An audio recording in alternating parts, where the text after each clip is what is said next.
Se stai cercando una ricetta di un primo per un'occasione speciale, sei nel posto giusto. Una ricetta a base vegetale, quindi completamente vegana. Guarda qui, questo spaghetto, un contrasto di colori, di sapori e di consistenze. Porterai a tavola questo piatto con orgoglio, da vero chef casalingo, come dico io. Qui sotto trovi sempre la ricetta scritta, quindi non ti preoccupare, non ti dimenticare di iscriverti al canale.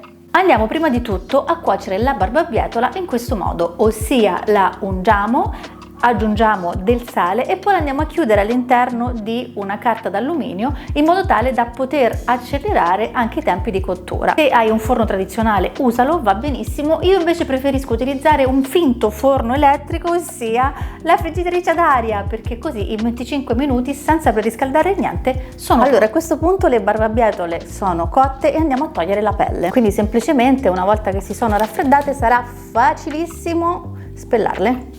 Se lo fate da tiepide è ancora più facile. Vi mettete vicino una ciotolina, così mettete tutte le bucce all'interno della ciotolina. Ho messo un foglio di carta da forno sopra il tagliere in modo tale che il tagliere non si sporca. Adesso vado a frullare la barbabietola con dell'acqua, quindi vado a ottenere questo succo di barbabietola. Lo vado a filtrare in modo tale che tolgo qualsiasi tipo di residuo. Io vado a cuocere la pasta all'interno del succo di barbabietola, questo perché secondo me viene più saporita, ma puoi omettere questo passaggio, puoi cuocere la pasta normalmente e poi aggiungerla all'interno della seconda marinatura che faremo sempre con il succo di barbabietola. Vado a legare gli spaghetti in questo modo, questo mi aiuterà per poi fare l'impiattamento, solo per questo, e devo dire che viene veramente carino perché come hai visto è tipo un nido. Intanto che la pasta si cuoce vado a preparare lo zenzero. Lo zenzero in questo caso lo andremo a rendere croccante. Lo vado prima di tutto a spellare utilizzando un cucchiaio in modo tale che non sprechiamo niente, e poi lo vado a tagliare prima a fettine fini e poi a listarelle. Sale, olio e poi o friggitrice ad aria oppure in una padella con un filo d'olio. 6-7 minuti e saranno pronti. Eccoli qui, super croccanti, e daranno quella nota croccante e anche leggermente piccante che, credimi, in questo piatto è perfetta. Metà dell'acqua di cottura l'ho messa in un'altra pentola, quindi una volta raffreddata vado ad immergere gli spaghetti all'interno, aggiungo dell'olio e dello zest di limone.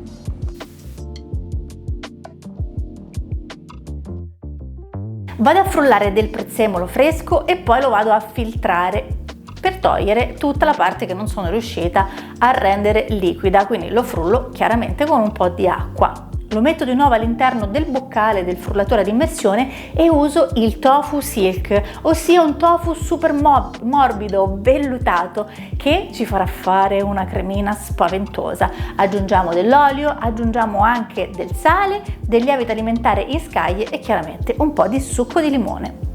Adesso vado ad impiattare. Questa è una quantità per 2, quindi vado a dividere in 2 e vado a tagliare con una forbice per procedere con l'impiattamento. Quindi taglio la prima parte, cerco con le mani di appunto formare come se fosse un nido e all'interno vado a mettere la mia salsa, la mia crema di prezzemolo.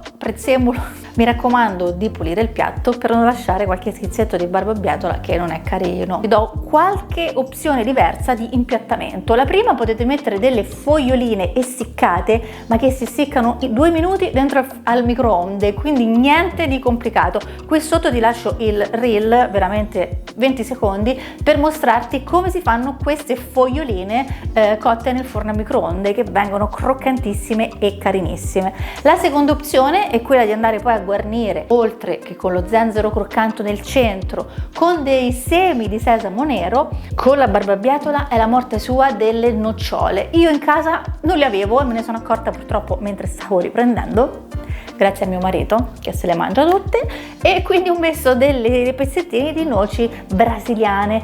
Allora, contrasti, croccantezze, piccantezza, morbidezza, sapori che chiaramente poi quando andiamo a mangiare mescoliamo tutti insieme e in bocca c'è un'esplosione di gusto spaventosa, che se dovete conquistare qualcuno vedrete che ce la farete, questa volta ce la farete. Scrivetemi qui sotto se ci siete riusciti per davvero, perché ci tengo molto. Primo quesito: se non mi piace il piccante o se non piace il piccante al mio lui o al mia lei, allora non mettiamo lo zenzero come parte croccante, magari le nocciole, le noci le andiamo a tostare un pochettino con un po' di sale e un po' di olio all'interno o della friggitrice ad aria oppure una semplicissima e tranquillissima padella. Se invece amate non solo lo zenzero ma la croccantezza, lo zenzero croccante per me è, non lo so, una scoperta incredibile. Punto primo perché sa, essendo un tubero, sa anche di patatina. Nel momento in cui aggiungi sale e olio e gli dai croccantezza,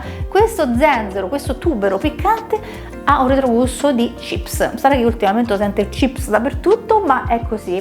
Spero che questa ricetta ti tornerà utile e ti aspetto anche nel mio gruppo Facebook Cuccare Live, dove puoi mettere le tue foto e condividere con me anche i tuoi successi, oppure se vuoi farmi qualche domanda riguardo le mie ricette, oppure nel gruppo Telegram dedicato appunto allo stesso argomento. Io ti mando un bacio, ti auguro buon tutto e ci vediamo la prossima settimana con una nuova ricetta vegana.